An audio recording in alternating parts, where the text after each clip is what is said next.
আজ থেকে 7 বছর আগে একটা প্রবাসী ছেলের সাথে আমার বিয়ে হয়েছিল। প্রবাসী ছেলেদের তো অনেক টাকা, আমাকে অনেক ভালো রাখবে, ভালো খেতে পারবো, পড়তে পারবো, আমার ভবিষ্যৎ নিয়ে কোনো চিন্তা করতে হবে না। ঠিক এইরকম ধারণা নিয়ে আমার বাবা মা আমি যখন ক্লাস 9-এ পড়ি তখন আমাকে বিয়ে দিয়েছিল। অবশ্যই বিয়েতে শুরুতেই আমার বাবা ও মা একদমই রাজি ছিল না, কিন্তু প্রবাসী ছেলে তার টাকা, তার চাকরি সবকিছু দেখিয়ে আমার বাবা মাকে বিয়েতে রাজি করায়। 3টা ভাইয়ের পরে আমি একটা মাত্র বোন জন্ম নিয়েছিলাম। বুঝতে পারেন ফ্যামিলির কত আদরের, বাবা মার কত স্বপ্নের সন্তান ছিলাম আমি। আমার বাবা মাকে আমার হাজবেন্ড বলেছিল বিয়ের পর আমাকে বিদেশে নিয়ে যাবে। এটা শোনার পরে আমার বাবা মা আরো বেশি খুশি হয়ে আমাকে বিয়ে দিয়েছিল। এই বিয়েতে আমার বিন্দু মাত্র কোনো মতামত ছিল না, শুধুমাত্র আমার বাবা মার রিকোয়েস্টে আমি এই বিয়েতে রাজি হয়েছিলাম। যাই হোক, আমার বিয়ে হয়ে যায়। বিয়ের পরে যে আমি অখুশি ছিলাম ব্যাপারটা কিন্তু এমন না। আমাকে বিয়ে করার কিছুদিন পরে আমার হাজবেন্ড আবার প্রবাসে চলে যায় এবং তার কিছুদিন পরে আমাকে প্রবাসে নিয়ে যাওয়া হয়। প্রবাসে যাওয়ার পরে আমি এত বেশি হ্যাপি ছিলাম। আমার হাজবেন্ড আমাকে এত ভালোবাসতো, এত টেক কেয়ার করতো। দেখা যেত আমি কখনো অসুস্থ হলে আমার কাপড় চোপড় ধুয়ে দিত। আমরা একসঙ্গে রান্না করতাম, ঘুরতে যেতাম, খাওয়া দাওয়া করতাম।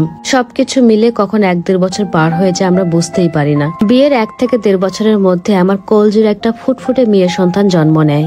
মেয়েটা আসার পরে আমাদের সংসারটা আরো বেশি সুখের হয়ে যায়। বাবার সাথে মেয়ের ভালোবাসা দেখতে যে আমার কি ভালো লাগতো।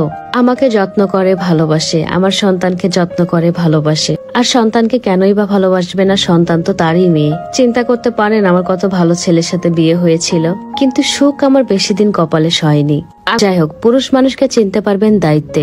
সব ভালো পুরুষই ভালো দায়িত্ব পালন করতে পারে না। মেয়ের পরে আমাদের আর একটা বেবি হয়। বেবিটা ছিল ছেলে সন্তান। ছোটবেলা থেকে আমার ইচ্ছা ছিল আমার একটা ছেলে বাবু হবে। ছেলে বাবু হওয়ার পরে আমি কি যে খুশি ছিলাম।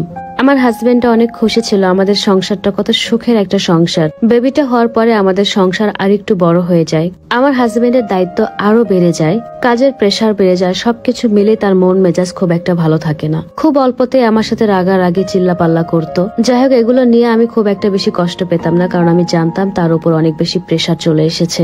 আমাদের জীবনে ধস নেমে আসে কখন জানেন? যখন আমার হাজবেন্ডের চাকরি চলে যায়। কি খাবো, কি পরবো, কোথায় যাব, কি করব কিছুই বুঝতে পারছিলাম না। অনেক কষ্টে কিছু টাকা ম্যানেজ করে আমরা বাংলাদেশে ব্যাক করি।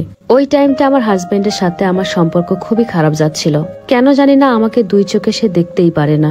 আমাদের বাবা মা মেয়েদেরকে সুখী রাখার জন্য বা সুখী দেখার জন্য টাকা পয়সাওয়ালা বা ভালো সংসারওয়ালা কারোর সাথে আমাদেরকে বিয়ে দিয়ে দেয়, কিন্তু একটা বারও ভাবে না যার সাথে মেয়েকে বিয়ে দিচ্ছে সে কি আসলেই মানুষ। কেন অন্যের সন্তানের টাকা দেখে নিজের সন্তানকে তার ঘাড়ে চাপিয়ে দিতে হবে?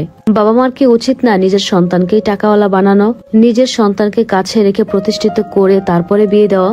একটা মানুষের ইনকামের উপরে কি আসলে সংসার চলতে পারে?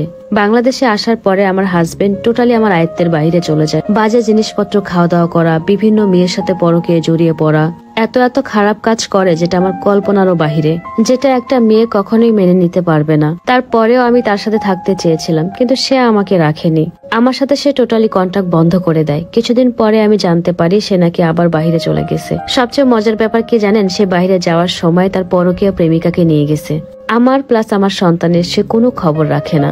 এখন বলেন তো আমি কি করি? 2টা সন্তান নিয়ে তো আমার চলতে হবে, তাই না? 2টা সন্তানকে খাওয়ানো, পড়ালেখা করানো, মানুষের মতো মানুষ করা, সবকিছু মিলে কত দায়িত্ব। টাকা পয়সারও একটা ব্যাপার আছে। আমার বয়সই বা কত, 16 বছর বয়সে বিয়ে হয়েছিল। 7 বছর সংসার করেছি।